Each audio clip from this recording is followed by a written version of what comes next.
సందర్భంగా విచ్చేసిన జిల్లా ప్రజలకు, ప్రజాప్రతినిధులకు, అధికారులకు, పాత్రికేయులకు,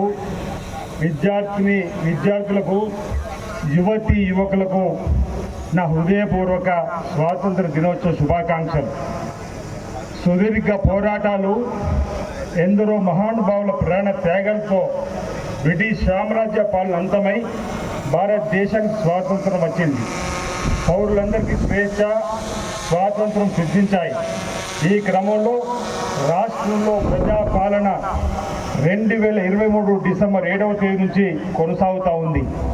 ఇందులో భాగంగా ప్రజలకు మెరుగైన పాలన అందిస్తూనే సంక్షేమ పథకాలు అమలు చేస్తున్నాం. రాష్ట్రం వేగంగా అభివృద్ధి చెందేందుకు పక్కా ప్రణాళికతో ముందుకు వెళ్తున్నాం.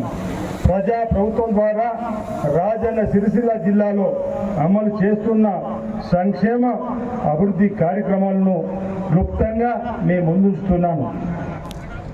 రంగం ఏ పనైనా ఆగవచ్చు, కానీ వ్యవసాయం ఆగదు.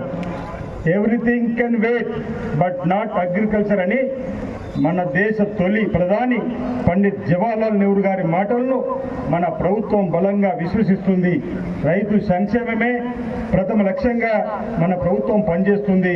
మహనీయులు నెల్సన్ మండేలా గారు చెప్పిన విధంగా ఒక పని చేసే వరకు అసాధ్యంగానే కనపడుతుందనే మాటలు రుణమాఫీ అంశానికి సరిగ్గా సరిపోతాయి.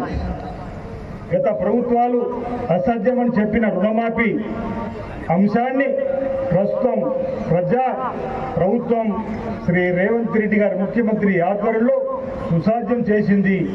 దేశంలో ఎన్నడూ జరగని రీతిలో ఇచ్చిన హామీ మేరకు రైతులకు రుణమాఫీ చేసి రాష్ట్ర ప్రభుత్వం చరిత్ర సృష్టించింది. 2 లక్షల రూపాయల వరకు రైతు కుటుంబాలకు ఉన్న రుణాలను ప్రభుత్వం పూర్తిగా మాఫీ చేసి స్వాతంత్ర దినోత్సవం రోజున రైతులను రుణముక్తులు చేయడంతో రాష్ట్రంలో రైతాంగం నేడు పండగ జరుపుకుంటున్నారు.